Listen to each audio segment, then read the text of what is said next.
With almost 500,000 customers and over $1 trillion of secure payments, Bill isn't new to intelligent finance. It's the proven way to simplify bill pay and maximize cash flow. Want to learn more? Visit Bill.com/proven for a special offer.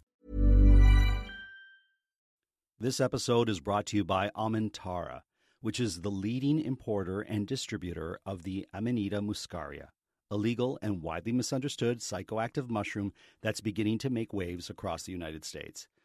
You know how much our listeners loved our mushroom episode, so I'm excited that this sponsorship is mushroom-related and really hits a pain point for our listeners, and that is sleep, of course.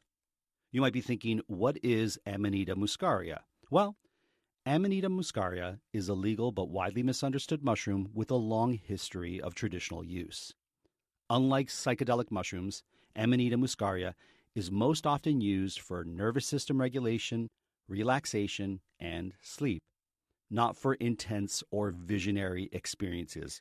Because trust me, when I finally go to sleep, I don't need any help heightening any of my dreams.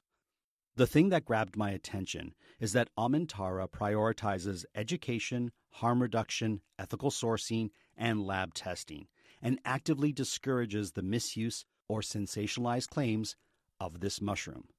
If you're interested, please learn more about Amanita muscaria and Amanitara's approach.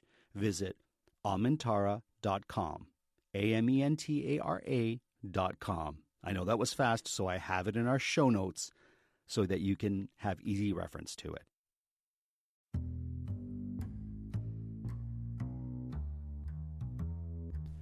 Welcome to the Insomnia Project. Sit back, relax, and listen as we have a mundane conversation about something ordinary. Thank you for listening. We hope you listen and sleep. My name is Marco Timpano, and joining me is Amanda Barker. Hi. Amanda, I wanted to talk about cobblers and shoe repair today. So not peach and apple. No, I love peach and apple cobbler. I love a peach cobbler, actually. I haven't had a peach cobbler in a long time. What's your favorite flavor of cobbler? Rhubarb. Ooh, a rhubarb. Yeah. Rhubarb on its own or mixed with something? For me, rhubarb and apple. I know strawberry and rhubarb is the more classic combo, but I don't like strawberries. So a rhubarb apple, tangy and sweet, that would be a great cobbler. Okay. Now, how about you? I love a peach cobbler. I think that's my favorite cobbler. Mm-hmm. I feel like because everyone says peach cobbler, it's my go-to cobbler. Your cobbler of choice? It is definitely my cobbler of choice. A good peach cobbler at the right time of year, nothing's better. So how are two very different nouns both called cobbler? And I know that there's a grammatical term for that, and now I'm not remembering what it is. Sure. Two things that are the same word with very different meanings. Well, that's a good question, Amanda. I can tell you what makes a cobbler different than a crumble or a crisp. That would be great. But I don't know what makes it different than someone who repairs your shoes. I've actually I've never understood the difference between a crisp, a cobbler, and what was the other one? A crisp, a cobbler, and a crumble. And a crumble. And then isn't there also a buckley or something? Buckle. Blueberry buckle. That's right. Yeah. Though today's episode is about shoes, so I don't want to go down the food route too much. The dessert path? Yeah. Okay, well, we can come back to that. A cobbler has a biscuit topping on it on fresh fruit. Okay. So there's that. A crumble and crisps are very similar, with the name crumble originating from England. Okay. They both contain fresh fruit with a streusel-like topping that gets baked until the fruit is cooked. I always think of a crumble as having oatmeal involved and walnuts involved, and Sure. then a crisp just as the brown sugar butter combo. Fair enough. Which is my go-to, really. In any event, none of those are somebody who can repair the strap of my heels. So tell me about going a trip to the cobbler for you. When I was little, it's funny because I don't know if people realize, but I don't know what the topic is going to be until I'm in this room usually. So my first thing when I think of when I hear the word cobbler in terms of shoe cobbler is when I was little, my mom would always talk about going to the cobbler. And of course, she's from Massachusetts, so she'd pronounce it cobbler. And I was a little kid on the South Shore of Massachusetts growing up until I was 13. And our cobbler was in the grocery store. Oh, really? Yeah, he had a little booth. If you can picture like a Walmart that has a McDonald's sort of at one end. Sure. Well, that was our Stop and Shop, but it was a cobbler, not a McDonald's or a nail salon or whatever else. Sometimes with these big grocery stores, you can have this sort of little side kiosk or business. So ours was just past the checkout, there was a cobbler. And I remember the wall was green of the cobbler's place. So that's how I remember it anyway, sort of a mint green. I see. And my mom would always take shoes to him, like a bag of shoes, our shoes. Straps, heels broken, leather repair, stretching things out maybe would be part of it, but any type of shoe repair. How about you? What was your first experience with a cobbler? It's interesting because for me, I don't think I went to a cobbler when I was younger. No? No, I can't recall going to cobblers. It was part of the errands that my mom would do. I see. She'd be like, we have to go to the cobbler, we have to go to the consignment shop, and, we'd have bags of our clothes and consign them. And then there's a bakery next door, so I loved going to the consignment shop because it smelled like fresh gingerbread always next door. Now, that said, we have a cobbler not too far from where we live, or at least when we drive on this one street to go north of the city, we always pass this cobbler. Yeah, we used to go to a guy who was from the same area of Italy as your dad was, from Calabria. Who was that? Well, the Calabrese, I think his name was Frank. Where was that cobbler? I don't remember. That was on DuPont. We used to go to him. DuPont and what? But across from the grocery store. They seem to always be around grocery stores. But he hasn't been there in a long time. Right. But that was the first place we used to go. That was our cobbler. Yeah, and then he shut it all down because like so many cobblers, he was, he wasn't young. Right. And so then I was sort of on a I was out to find a new cobbler, and they're not easy to find, especially not ones that are open and reliable. And, they almost always only take cash, which is challenging. It almost seemed like cobbling was a dying art form. It did. Can I tell you the etymology of the word cobbler in reference to shoe repair? Yeah. Well, the term cobbler was originally used pejoratively to indicate that someone did not know their craft in the 18th century. Really? Yeah. So you cobbled it together. I guess, yeah. Well, sorry, in the 18th century, it became a term for those who repaired shoes, but did not know enough to make them. So you could repair them, but you couldn't make them. Interesting. Yeah. So that's interesting. Yeah, late 13th century, the surname and place names were Cobbler in France, which meant one who mends shoes. Okay, that's a place name as well. And that's what it says here. Cobbler or Cobbler? Cobbler, I would think. Sure. Yeah, that's interesting. So once that shop closed down, we found another one. So I went out looking. Right. And it's I find a cobbler is one of those things where you're out, you're never looking for it. You're out for a drive and it's a sunny day. Yes, your cobbler finds you. And so, anyway, we were near our home, and I looked, and it said cobbler, and it was a fresh new sign. And I thought, oh, that's exciting, like a new cobbler, just a little bit north of us.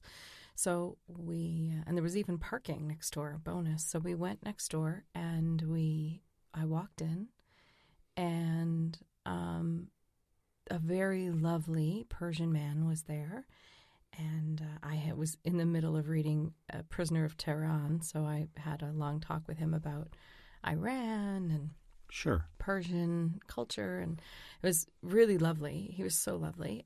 He takes cash only, but he does amazing work, and he's smart. He gets you to pay up front, which is very smart, because how many people leave their old shoes and then just don't come back for them? Sure. What shoes were you bringing to this gentleman at the time? Probably my heels. I actually had a pair of wedge heels that I loved, that actually I got in a clothing swap, so I wasn't even the first owner of them. They were, see if you remember them, they were blue, sort of canvas blue wedges.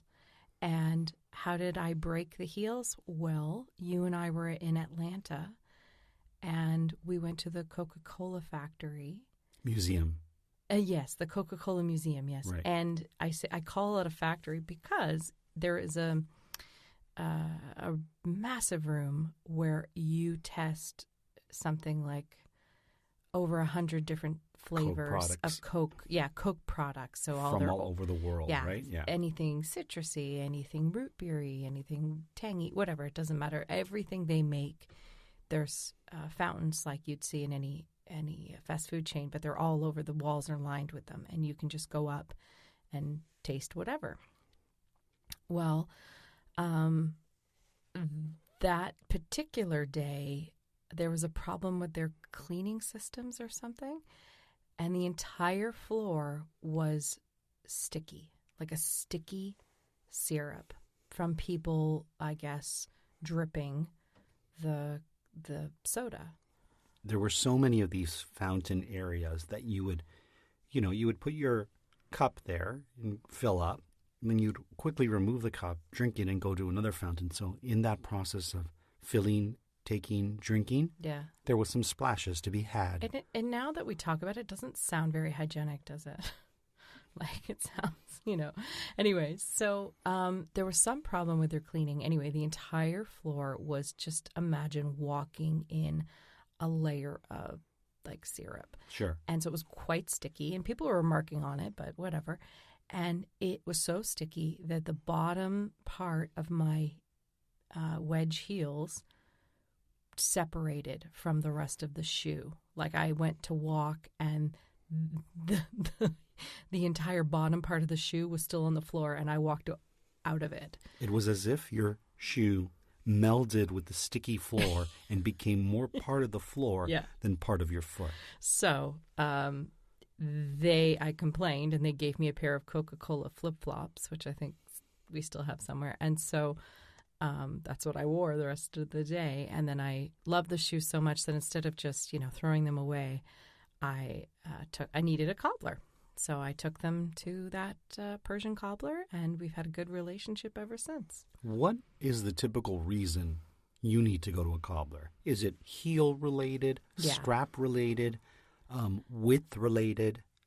For me, and I want to ask the same question of you, but for me, it is always heel-related because I subpronate. Most people either pronate or subpronate, and that's how you walk on your feet. So you can walk on the outside, or like the inside edges of your heels or the outside edges of your heels. If you look at the back of people, and sometimes it's really pronounced. It always becomes more pronounced in winter shoes, and we live in a winter climate, 7 months out of the year, whatever it is. So heels of boots for me, a pair of heels that I wear a lot for when I have to wear heels, like for corporate stuff that we do, they can take a beating. But heels of boots are probably the number one, and I've learned to buy better quality boots, because if you buy sort of cheap, kind of fashion-y, boots, usually those heels are hollow. So once you've walked on the side enough, it'll pop off the bottom, and then you've got a hollow heel that's really loud that you're walking on, and you can't really use the shoe anymore. Wait, the heel itself is hollow? Meaning that the inside of the heel. So if you have like a chunky heel. Okay. So imagine a pair of women's brown leather boots. Okay. That zip up at the side. Sure. I've had many over the years, so you can imagine most of them. Mm-hmm. If they are cheaply made, then the heel of that boot is usually hollow. Okay. So once you've worn it down a bit, because you love those boots and you wear them all fall or whatever, if the bottom part of the heel pops off, the little sort of black attachment that buffers the cap, if you will. Sure. I don't know what else to call it. Sure. Once that pops off, it's hollow inside, and usually you're done. But if you really love those boots and you have a good cobbler, they can put a much more substantial heel made out of, cork or just a sturdy, not hollow product. I have learned, though, to not buy boots like that from trial and error over the years. And I personally, especially when it comes to footwear, I'd rather spend money once and wear those boots for several seasons, several years, than, buying a new pair every year, which is what happens when you buy cheap ones if you subpronate like I do. So that part of the heel is called the top lift. Oh. And the heel part that we know, or under the heel, so the part of the heel that would be facing your toe, let's say. Do you know what I'm saying? Yeah. That's called the heel breast. And the heel is the actual heel as we know it. Oh, interesting. So what do you normally have to go to a cobbler for? So here's my cobbler adventure. Okay. And it also deals with boots. Okay. So clearly, living in Canada, we do face cold weather for 5 months out of the year, I would say, November to April. Mm-hmm. We wear boots when it gets really cold. Yeah. I had a pair of leather boots that I got on sale after Christmas years ago. Right. And they were still not inexpensive. Right. But I could tell they were well made. I loved these boots. They zipped all the way up past my mid-calf, so they were high and comfortable. You had them so long. You had them when I met you. Yeah. And that is now probably 15 years ago. I no longer have them, by the way. But you I had very them for, recently. Yeah, I had them for a good 10, 12 years. And you had them you actually looked for them this year. And you're like, did I get rid of those? Yeah. So those boots were tried, tested, and true. They just could face anything. Tried, tested and true? No. I think, yeah. Tied. Did I say tied? Yeah. So Over 90 of the top 100 U.S. accounting firms trust Bill to simplify and secure bill pay. That's proven financial infrastructure built on over $1 trillion of secure payments. Visit Bill.com/proven for a special offer. At Blinds.com, it's not just about window treatments. It's about you, your style, your space, your way. Whether you DIY or want the pros to handle it all, you'll have the confidence of knowing it's done right. From free expert design help to our 100% satisfaction guarantee, everything we do is made to fit your life and your windows. Because at Blinds.com, the only thing we treat better than windows is you. Visit Blinds.com now for up to 45% off select styles, plus a free professional measure. Rules and restrictions apply. the front of the shoe came off. So if I look on that chart that I was looking So on it was like before, flapping? the welt Okay. the welt of the shoe Okay. separated from the boot. So the welt being the front part of the where you step versus the heel, I guess where you're stepping off from. That on my right foot came off. So I took it to the cobbler. Our cobbler, the one you mentioned, the Persian gentleman, repaired it like a champ. 2 years later, that part, because it was weak at this point, I even forget the name of that, the welt, separated again. Right. Brought it to the cobbler. And he's like, okay, you don't have that many repairs on this boot left. There's only so much we can do. And I think the welt came off the boot because, you know, when you take off your boots, for those of us who wear winter boots, sometimes you'll put the heel and you'll use the other boot and push on your heel to remove it. Yeah. off Sometimes you have to do that Mhm. because like my rain boots will just suction into my feet if I don't do that. It's about being lazy. If you sit and remove the boot with your two hands, you won't encounter this. But if you're in a hurry, you want to get it out from the cold, oftentimes you'll just stand there and with one foot, you'll push the heel off and then with the other. So I'm sure I affected the welt by doing that. Right. So I brought it the second year and he's like, there's not much shoe left on the bottom for me to adhere. They were over 10 years old, definitely, at that point. When I had worn the tread away. You wore them everywhere. You would walk in the winter. Because the thing about those boots, see, there's different levels of boots in Canada. We have our sort of fall or spring boots, which for women, like I said, a brown leather pair that maybe zips on the side or kind of slouches, and you can wear them with skirts. You also have plenty of black leather pairs. You're focused on brown, but you also have... I'm going to say this. I have 2 pairs of long boots, and that's it. One brown and one black. Only 2? Yep. Okay. Yeah, I do. Only 2. I've gotten rid of everything else. Okay, fair enough. But and they're both quality boots. But you've had several in the past that... I have. I've trial and error, like I said. For the record, my black ones are Birkenstock boots. Okay. They're very heavy and very wide, so I always feel a little bit punky wearing them because they're wide and long black leather. And when I say wide, I mean wide in the footbed, so they're... When you say punky, what do you mean by punky? Well, they're not sleek, so they have a Doc Marten kind of look versus... a more slimmer look. My brown ones are slimmer, and I forget the name of this. Kenneth Cole? Where did I get them? Anyway, I don't know, but let's go back to my welts, my sore welts. My point is, those boots that you're talking about, you could wear them in the fall, and they just look like black boots. Yeah. Or you could wear them, and this is what's unique, because usually you can't, when it's really icy and really snow, you have to get into things that look like you're walking on the moon. Sure. But those ones you actually could wear. They were that good. Yeah. So he repaired them one more time, and then the following year, they really separated. You know how when you watch animations for kids and boots talk, and it looks like it has a mouth? Yeah. That was my boot. Totally. So what I did was, all right, I'm going to cobble it together myself. You did it? Yeah. So I got some extra super strength. I don't remember this. I got some, here's where cobble goes wrong, folks.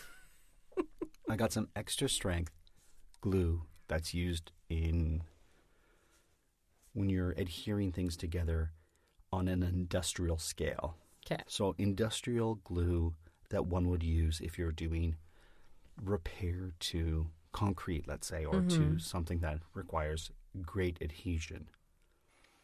So I put that on the bottom, on the welt, pressed it together with the sole, and some of the glue kind of seeped out. So my boot looked like it had a growth coming from it, because all this glue kind of just seeped out, and it bubbled and grew. And I tried to cut the glue away, but it wouldn't shape properly. So one boot looked malformed. So my cobbling is a lot harder than one would think, and that's why those boots had to. Our good friend Dale says, they owed you nothing. They owed me absolutely nothing, and so that was the end of those boots. But I've gone to the Cobbler for other things, heel-related things. Yeah, stretching. Have you ever gone for stretching to the Cobbler? I haven't gone for stretching. I don't know if I believe in stretching. I mean, it has to be really good leather for it to work, and even then, I don't know. I mean, I think a good shoe has a bit of stretch in it, but not enough that you should be able to just go and stretch it out. I always think stretching is wishful thinking. I don't think if a pair of shoes are too tight, they're still going to be too tight. So I think it's time to pass those on, even if you got them for a good deal or whatever. That's the problem. You try them on in the store and they fit, but a day out in a pair of shoes is a whole different ball game, right? And that's actually why I got Birkenstock boots, because I wanted a pair of boots that looked good and that were leather, but that I could stand in all day long, and you can stand in Birkenstocks all day long. So they were worth the extra penny for those. And then I got another pair of brown ones that are equally comfortable, and that's it. And then I have short black ones. But the other reason I've gone to a cobbler is I actually was about to go last spring. To the cobbler? Yeah. I got a pair of Prada heels that are too big. And I thought maybe he could fill in the heel a little bit so they wouldn't slip off. Right. Again, I kind of feel like it's wishful thinking, and maybe I should just, sell them or pass them on to have a better life. They were given to me in a clothing swap, so, which they were just out, and they were in the dust cover in the box, and I was like, I might take these. And even though they were a bit loose, I was like, I'll make them work. Right. And we do that so often. And now they're just sort of sitting. They're sitting somewhere? Yeah, they're up my nice heels and my expensive heels. And I don't have a ton, but, well, you and I could debate that, I suppose. But I was thinking about it. They kind of almost feel like little, I don't know, like, we don't have the space to have a big collection, and nobody really wants a big collection of anything these days. Something that just sits. And so shoes are one of the last great sort of collector things, right? Well, they're practical because you need them, but they also take up room. Right. And you need more than, a pair. So. And women do, it's like a dress. You don't wear it the same one to everything. Sure. Some people do. You need more than a pair for... You do. So then it becomes one of the few things like jewelry that you can kind of collect, right? Because, most of us don't collect crystal figurines anymore. Or Sure. when I was a kid, China dolls. I had them all on a shelf. And so my shoes are kind of taking that position. Space. Because the truth is I have some beautiful heels, but I'm not really wearing them. So anyway, I'm trying to figure out what to do. That was the last time I had the inclination to go to the cobbler, and then he was closed, and I haven't had a need to wear those heels. So and that particular cobbler retired and was replaced by a new cobbler. Oh. Right? A younger cobbler. Oh, his son or something. Or somebody was training with him. That's true. We started the episode by saying it's a profession that we see diminishing, but it's actually on the resurgence. It is. People... And the trades are in general, and so they should be. We need them. Yeah, of course. I need a cobbler. A cobbler. What do you look for before we end the show? Oh gosh, in a good cobbler, like what do you? Can we expect? do one on shoes? Because I have so many. We'll do an episode for the Patreon page. Okay. That we need two on shoes. Okay. So we'll do that for our patrons. I really have some beautiful shoes. We'll talk about discuss. shoes right after this. But let's focus on the cobbler. What do I look for in a cobbler? Now, I love the smell of going to a cobbler. Oh, God. Yeah, because there's all those kind of glues and whatnot, so it has a really strong, but people's funky shoe foot smell. Oh, no, but I only smell the glue and things like that. Leather. The leather, the glue. A lot of times cobblers don't just cobble shoes. They do belts and bags and things like that. So there is usually a nice leather kind of smell that does emanate. Definitely that's the smell you want. We have a Leatherman shop not far from here. He calls himself the Leatherman. Right. But he's no cobbler. He's not? No, he doesn't cobble. He just does leather. Yeah. Oh, interesting. Oh, he makes stuff. He makes leather goods. I've never been in there. So I went in once. It was very, very pricey for what they had. Yeah, okay. Anyways, back to the cobbler. What do you look for in a good cobbler? Someone who's friendly. Okay. Someone who, bonus, if they give you your shoes in a nice bag and not an old shopping bag, which is what they all do. An old grocery store plastic bag. Okay. Somebody who can find my shoe even if I can't find the little ticket, because I usually can't find the little ticket. Right. It's somewhere in my car or what do in they my ask purse. you when they're like, what's the ticket? And I don't have it. And then I describe it. And then I'm shown a lot of other shoes. And then I can see it usually on the shelf and point to it. And that takes some doing. So your trip to a cobbler is the extended affair, if you will. I don't mind paying a decent price. I think some people would say, oh, it's too expensive. Right. I don't. And the older I get, I'm probably felt differently in my 20s, but the older I get, the more I'm happy to pay for good work and the more I'm happy to pay for quality. Inevitably, it's cheaper than buying a new pair of shoes. It is. And if you love a pair of shoes, spend the money and get them. And I would just say this, if people are still awake, and even if they're not, maybe in your dreams, you know, if you spend the money on it, then you will spend less money. I don't remember what I was going to say. That's fine. That's fine. My mind drifted. It's all good. It's all good. Well, with your drifting mind and our close of the Cobbler episode, I think it's time to say farewell to our listeners. Or not a farewell, but a farewell to this episode. I like a cobbler who can look at your shoe that needs repair and tell you what they can do. Oh, and what they can't do. And what they can't. But generally speaking, they'll be like, oh, yeah, I can fix this. All I have to do is stretch the leather here, hammer the nail there, et cetera, et cetera. I would just say, in general, buy quality because quality is easier to fix. There you go. Everything will break down eventually, but quality will take longer to break down, and then you have somebody who can help it versus a hollow plastic heel. Well, I hope you enjoyed this quality episode of the Insomnia Project. I hope people walk safely.